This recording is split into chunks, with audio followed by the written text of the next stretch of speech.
Welcome to the Aaron Harber Show. This is part one of a special two-part series on the U.S. Senate race in Colorado. We're talking with candidates for the Republican nomination with the election on June 28th. That's the primary election here in Colorado.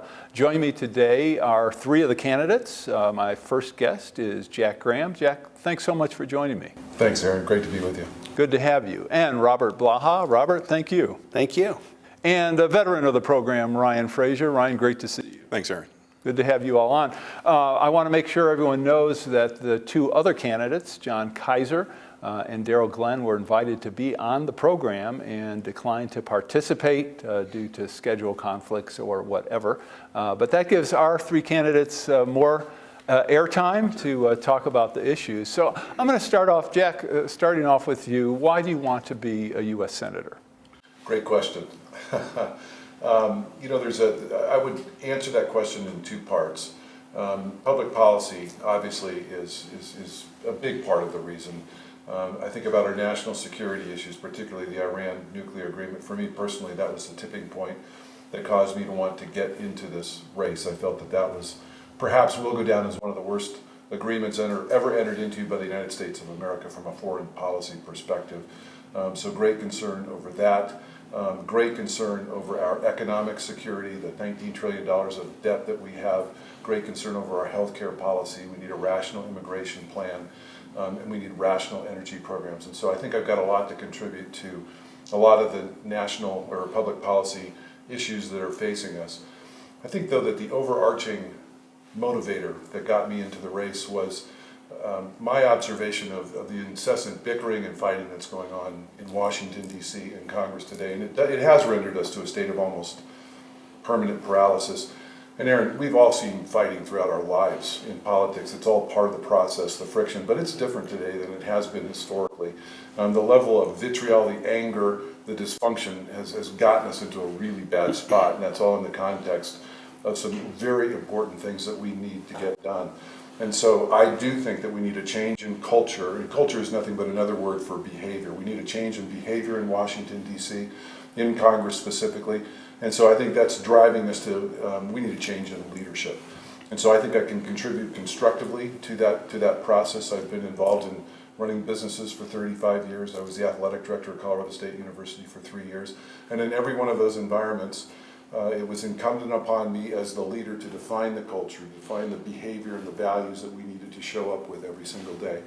And I'd like to go back to Washington, beyond just the public policy issues. I'd like to go back to Washington as a change agent, as a voice of a different kind of behavior in Washington, D.C. And I'm not going to do this all by myself, obviously. I'm going to have to find other like-minded people that have the same desire, the same objectives to see us get back to some reasonable degree of function in our governance process in Washington, D.C. So those are the primary motivators in getting me into the race. All right, thank you very much. Robert, give me your reasons for wanting to be Colorado's next United States Senator. Well, first, thanks for having us again, Aaron. It's great to be here. As a father, a grandfather, and a Christian, our country's in disarray. And I believe it's in disarray for a very specific reason, and that's what I call the permanent political class. And the permanent political class are those that go to Washington. They want to stay in Washington. Their desire is to be a member of this permanent elite group that decides what everybody should think and do.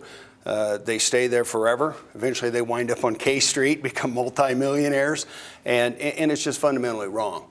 I think what's more important than what I want is what I hear people saying they want. And what we hear around the state as we travel is that people are looking for a different cut of individual. They're looking for somebody that has a different background, a different set of skills and experiences that they can bring to Washington and put to work. And people are angry.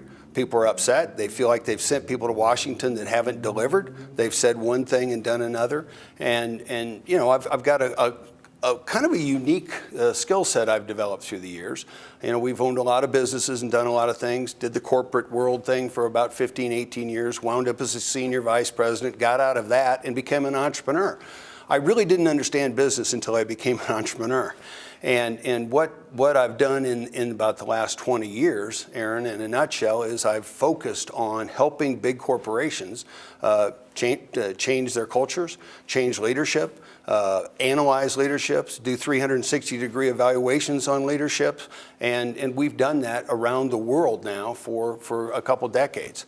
If there's one thing I hear every place I go, it's please bring a different set of skills, a different set of abilities. And I guess the last thing I'd say is that politicians aren't accountable. They're not accountable to anybody. So we've come up with what we call the Robert Blaha. That would make sense, right? The Robert Blaha Product Guarantee. And we have 3 specific areas that we say we're going to go to Washington.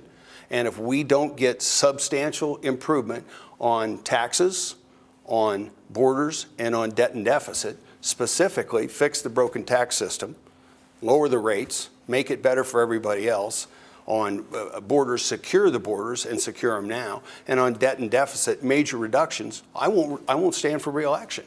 And you know, Aaron, just like on your show, if your numbers aren't good, what happens? You're not on the air. And so I think it's about time that we put politicians in that situation where they have to commit, they have to go, they have to deliver, and maybe most importantly, in my case, I've signed a term limit myself. I think 2 terms, 12 years as a U.S. Senator is more than enough, and so I have to earn the 2nd term, or I come home. I will not stand for re-election unless I get those things done. So my vision for me is go to D.C., serve, and then do the most important thing I can do. Come home. Come home. I think Michael Bennett would agree with the concept of serving at least 2 terms. He certainly agreed with serving for a term and a half. The question is whether he's serving Colorado is the real question. All right, well, we're going to talk about that. And the good news is my numbers are good, so. Or we wouldn't be here. Right now I'm in good shape, but that can change overnight in the television industry. We can take you down in a heartbeat, Aaron. Well, you get in line. That's all I can tell you. All right, Ryan, your take on why you want to. Yeah. Well, Aaron, thanks for having us again. It's always good to be on the Aaron Harber Show. I care about the heart and soul of our country. That's our people. Just today I was visiting my charter school where the Denver Jewish Day School and the Wish for Wheels program were giving some of our kindergartners free bikes, giving them an opportunity to have a bike in many cases. And I had a chance to talk to some of our kids about what they want to be when they grow up. And you hear some of the typical answers, like I want to be a football player. I heard one kid that said they wanted to be a policeman. One guy who said he wanted to open his own business. And I think about their version of the American dream. And I can relate. I was that kid who grew up in a single-family home raised by a single mom who worked hard, 2, sometimes 3 jobs, to put food on the table, a roof over our heads, and clothes on our kids' backs. And I think about what I learned as a kid. My mother taught us many things: faith in God, to work hard, the value of a dollar, and that in America, if you're willing to work for it, there's an opportunity to make a life for yourself. You see, Aaron, that's the America I believe in. That's why I'm running for United States Senate, because I believe that we can do so much better in this country, where the kids at my charter school, or for that matter, any school across Colorado or across the country, can say, I can make it. If I'm willing to work for it, there's an opportunity for me. I happen to think that the United States Senate is the gateway to good ideas and the guardhouse against the common sense, against the guardhouse against the bad ideas. And quite frankly, it's time for some things to be done differently. I'm a small business owner. I understand what small business owners are going through, the red tape, regulations, and taxes. I'm a military veteran, served 5 years leading an intelligence operation that supported combat missions in the Middle East, North Africa, as well as efforts in Asia. I'm a co-founder of one of the largest public charter schools in our state, and very thankful because I deeply believe in education and what that means to the American dream. And I also represented the 3rd largest urban community, Aurora, for 8 years, where I had a chance to work on projects like the redevelopment of Fitzsimmons, which today employs over 25,000 people. Talk about economic growth. These are the things that I think uniquely prepare me to serve Colorado and to give Colorado a real voice, real leadership in Washington that does not believe that Washington, D.C. has all the answers, but rather the answers are here at home. And we need folks in Washington who understand that. This election is not about any of us on this stage. It's about our country. And if you ask everyday Coloradans, they're concerned fundamentally about the direction the country's headed in. And they know we can do so much better. That's why I'm in this race. I'm motivated to serve, and I want to do my part. All right, thank you, gentlemen. We're gonna take a quick break, and we'll come back to you in just a moment with our three candidates for the Republican nomination for the United States Senate.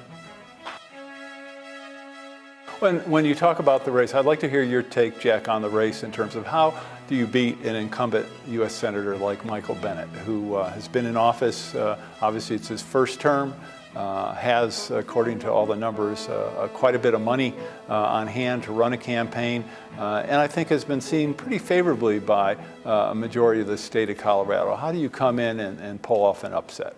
For information on how to help promote civil and mutually respectful discourse and support expansion of the distribution of our programs, please email info@harbertv.com. I'm Aaron Harber, host of The Aaron Harber Show. Find us on Facebook to get all the latest updates, see behind-the-scene photos, and make comments and ask me questions. You can see episodes before their TV broadcast, so like the show today. Hi, I'm Aaron Harber, host of The Aaron Harber Show. Because I've never done endorsements or commercials, people ask how are our programs funded, especially because we provide them as a public service to all our broadcast outlets. It's expensive to produce our show, whether we do them here in Denver or go to places such as Aspen, Washington, D.C., or even Iraq. The answer is we depend on contributions to support our work to bring you some of the nation's top opinion leaders. Individuals, businesses, foundations, and other nonprofits make tax-deductible contributions to the Democracy and Media Education Foundation to help allow us to continue to work for you. To find out more or to make a donation, just go to dmefd.org. The DMEF is a tax-exempt public charitable organization and has promised to dedicate 100% of every contribution to support our public affairs initiatives. If you believe as I do in the need for a forum which promotes civil discourse and mutually respectful discussion, I hope you'll decide to make a contribution today. Join me and watch The Aaron Harber Show. Watch The Aaron Harber Show. Watch The Aaron Harber Show. Watch The Aaron Harber Show. Watch The Aaron Harber Show. I'm Reverend Jesse Jackson. Watch The Aaron Harber Show and keep hope alive. The Aaron Harber Show may be viewed 24/7 at no charge from any location in the world at www.harbertv.com. Welcome back to the show. We're with the candidates for the Republican nomination for the United States Senate, the Republican primary on June 28th. So Ryan, if you had to pick one of the U.S. senators that you most admire today, if any of the 100 you admire, who would that be and why? Gosh, there's several that I look at that I admire. I admire folks like Rand Paul. I admire folks like Marco Rubio and Tim Scott. I think there are a number of senators who are working hard and who, perhaps most importantly, are fighting and bringing forth conservative solutions as to how we address economic growth and get our economy growing and get more Americans working, how we keep our country safe from the threats we face like ISIS. And so those are just a few, but I wouldn't necessarily say there's just one. There's characteristics and traits of several senators that I think represent the best of what we have to offer. And quite frankly, I think I can add to that. All right, Robert, is there a senator that... I mean, adding on to the list? Well, you can include, I mean, obviously, Ted Cruz had a great run. And I think I would be a senator a lot like Ted Cruz. You know, I'm willing to stand on my feet, defend at all costs, and basically speak out boldly. I like Jeff Sessions. I like a lot of what Jeff Sessions has to say. You know, he's a very thoughtful guy. He's very pragmatic. He researches his issues very thoroughly before he takes them. But you know, I think one of the most important things, Aaron, that I see out there is most of the people that are making noise in Washington are freshmen. They're freshmen. So the old adage that used to say, well, you got to stay for 3 terms, 4 terms, 6 terms, 8 terms, you know, pretty soon you're John McCain or Mitch McConnell before you get anything that actually makes sense from a committee assignment. It's not the case anymore. You know, with the bully pulpit and all the opportunities we have in media now, the people that are willing to stand on their feet, speak out, boldly do things that have unique backgrounds are the people making the noise for America. Jack, what's your take on it? You know, I like the list that Ryan came up with a lot. I like Marco Rubio. I like Rand Paul a lot as well. Lindsey Graham, not just because he's got my namesake, but I think Lindsey Graham is a stand-up guy, and I have a lot of respect for his courage and the way he leads as well. Someone I've always modeled, frankly, my life, not just as someone who's interested in becoming a representative from the state of Colorado, but I've always thought the world of Senator Al Simpson. You know, Senator Simpson's obviously quite a bit older than we are at this point in time, and he's in his mid-80s. but I still think that he is a model senator from many respects. I love his constitutional conservative values. I love his knowledge of the law. I love his fiscal discipline and his demand that we balance the budget. And I like his sense of humor. I like the fact that he does stand up for some very important conservative principles, but he's always found a way to sustain and maintain relationships across the aisle, and he's someone who's actually gotten a lot done. So I think the world of Senator Simpson. He's been a frequent guest on this program and is a good friend, so always good to hear nice things about Al.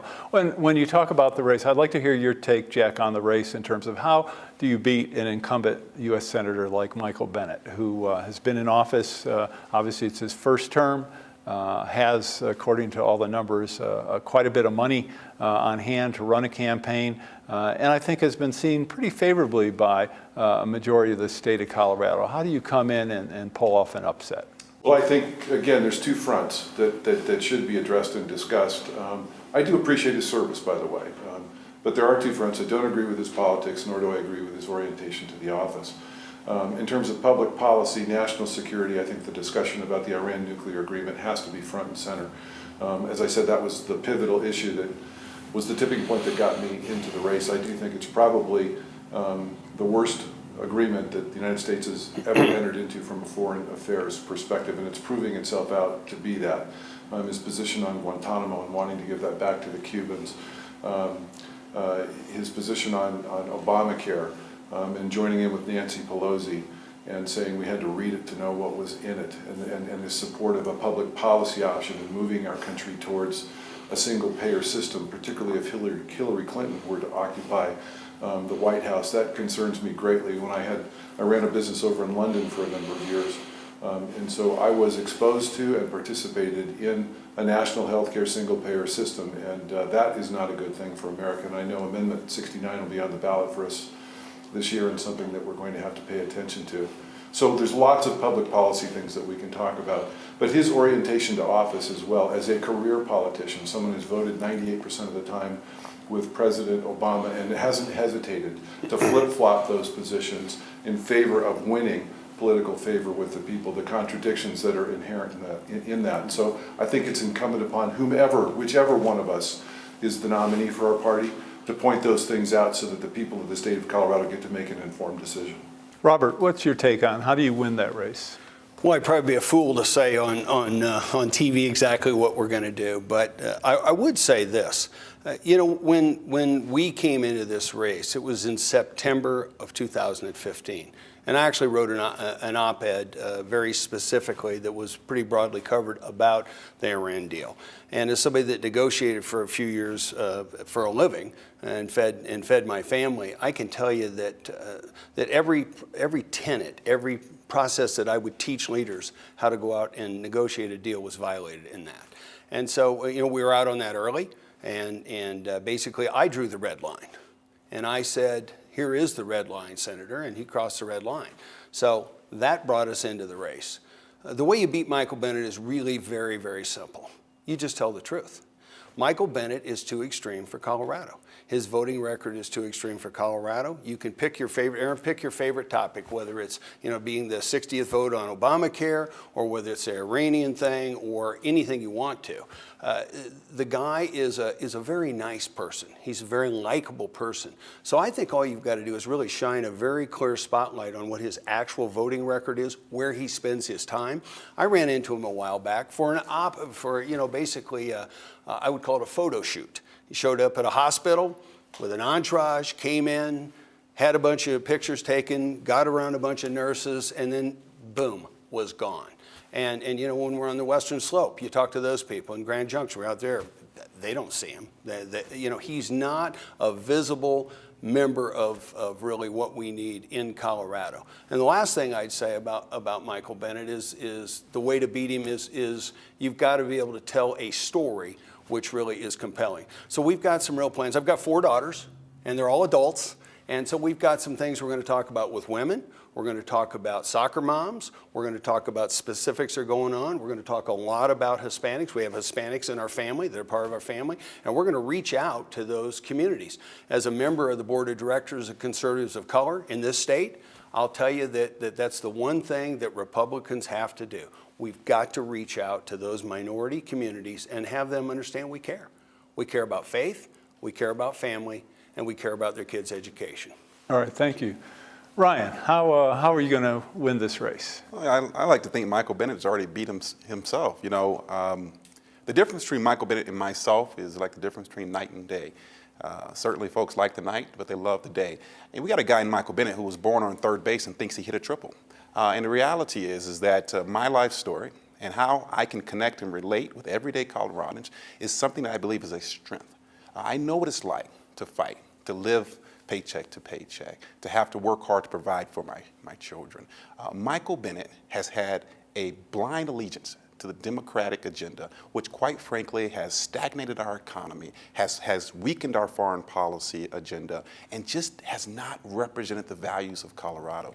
You know, I used to say that he's out of touch, Aaron, but quite frankly, I'm not sure he's ever been in touch. And I think he's better suited on the East Coast where he's from, because that seems to be where he spends most of his time. And so drawing a contrast between Michael Bennet and myself is the biggest way that I can beat him in November. And we know we can draw the resources to Colorado so that we can take our message all across this state and earn every vote. All right, we're going to take our last break and do segment 3 with our candidates in just a moment. Do you think we have an appreciation of when a country has sanctions imposed on it that cause hardship, and that country is ruled by religious leaders who don't have quite the same need to respond to democratic pressures as people do here? Are we potentially misreading that situation when we're saying we could have gotten a better deal?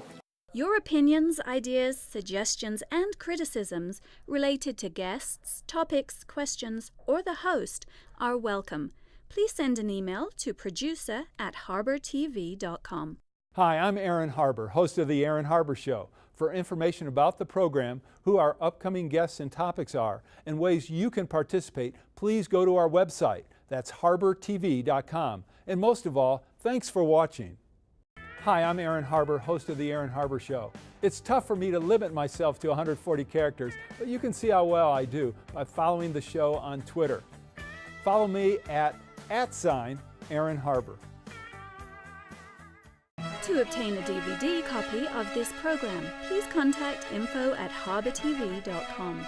Welcome back to the show. This is our last segment in part 1 of our special 2-part series with the Republican candidates for the United States Senate for their nomination, their party's nomination, with all ballots due and all voting to be completed by June 28th here in Colorado. So, Jack, you mentioned the Iran deal, and I want all of you to talk a little bit about it. Let's say we followed your recommendation because it was so poorly negotiated, in your opinion, and did not sign a deal. What do you think the landscape would look like then? We had a tremendous amount of pressure on the Iranians before that agreement was struck. I think that was a deal that when the people who were negotiating that agreement on our behalf brought an orientation to it, which was, we got to get a deal done at any cost. And the terms and conditions reflected that on us negatively from my perspective. The Iranian population is very young. About 40% of the Iranians are below the age of 30. Their perspective of economic sanctions is that it has isolated them from the world. And so the Ayatollah was getting a significant amount of social pressure. There was real unrest that was taking place inside Iran. The economic pressure on that country was very real because of the economic sanctions and embargo that existed against the Iranians. If we had been patient and we had played that thing out to its end game, I do believe that we would have been in a position that we could have gotten the Iranians to agree to crate up their nuclear capabilities, put them in a box, send them to the United States of America, in exchange for, I'm not sure exactly what it would have been in exchange for, but that's a negotiation that I absolutely would have wanted to have had, because at this point we're in a position where the Middle East has been completely destabilized as a result of that agreement. The Israelis are at significant threat because of it, and we have effectively triggered a nuclear arms race in the Middle East. Saudi Arabia, Egypt, the Turks are not going to stand by and just watch this thing, and so I'm very concerned about where we are. Robert, what would have happened if we didn't reach a deal? What if the Iranians, I mean, when you look at, for example, the oil embargo, they actually had been selling hundreds of thousands of barrels of oil a day anyway, working their way, circumventing a number of the sanctions, bringing money in. And on top of that, do you think we have an appreciation of when a country has sanctions imposed on it that cause hardship, and that country is ruled by religious leaders who don't have quite the same need to respond to democratic pressures as people do here? Are we potentially misreading that situation when we're saying we could have gotten a better deal? Well, I think we totally misread the situation. We're dealing with an individual group of folks that look at our Western way of life and have been crystal clear about what they think about it. They want to destroy it. The day and the day before and the day after and the days subsequent to that deal, what have we heard? Death to America. We have heard it consistently over and over and over. But I want to take you back to your initial question, and that is, if you look at the fundamentals of negotiating a deal, fundamental number one is you are always willing to walk away. Fundamental number two is you always compare and always control the playing field. Fundamental number three is you always communicate, you always lead the communications, control the communications, and are in a controlled environment. We didn't do any of those things. We did absolutely nothing in negotiating this deal. And so let me take you back to 2015. When I looked at that deal, had I thought that it had any pretense of working, then I would have thought, okay, great, then let's see if we can get a better deal. The underpinnings of the entire deal were wrong. We entered it and said we have to have a deal, and the second it started, there was no chance to get something that was good for America. Okay, I wanted to reserve a little time at the end of the program, so Ryan, you could respond as well, so you get the last word. Well, this deal is just, in my opinion, this Iran deal is the biggest foreign policy debacle perhaps of our lifetime. It represents just another latest example of a policy of appeasement by this president and administration, and quite frankly, Michael Bennett's 98% support for this administration. I believe what we have to do, Aaron, is to reauthorize the Iranian Sanctions Act, which is due to expire in December. The reason I say that is because we've seen time and again that Iran has violated the United Nations Security Council resolution with their testing of ballistic missiles capable of holding a nuclear warhead, and that this regime currently in place has no intention of being a good neighbor, being a good friend to the United States, let alone our ally, Israel.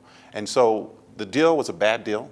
President Obama, Michael Bennett pushed for this deal. I do think it will lead to one of the, perhaps an unstable nuclear arms race in the Middle East, because there's just no way, no how Saudi Arabia or Turkey sits on the sideline while 15 years, by the time my little girl's 27, they have a green light to pursue a nuclear weapon, Iran. There's no way Turkey and Saudi Arabia sit by on the sideline and say, get a nuclear weapon, we're not going to get one.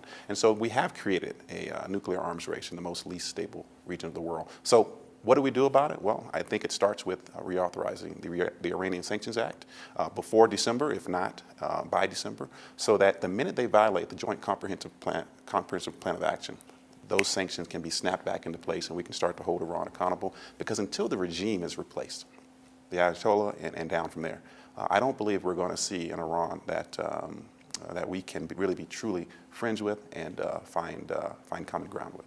I would augment what Ryan said, because I think you're spot on, Ryan. We do need to reauthorize the Sanctions Act, but in addition to that, Congress should take it upon itself that in the face of the Iran nuclear agreement, we pass legislation that also says that we will do everything we have to do to ensure that the Iranians never get nuclear weapons. All right, well, that's the end of part one of our two-part series with the Republican candidates for their party's nomination for the U.S. Senate. Make sure you watch part two. I'm Aaron Harber. Thanks for watching.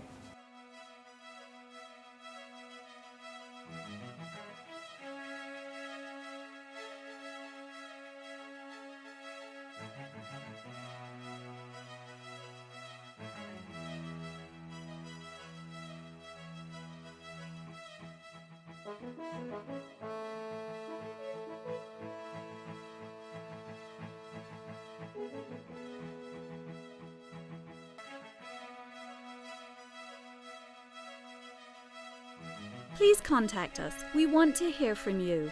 And thanks for watching.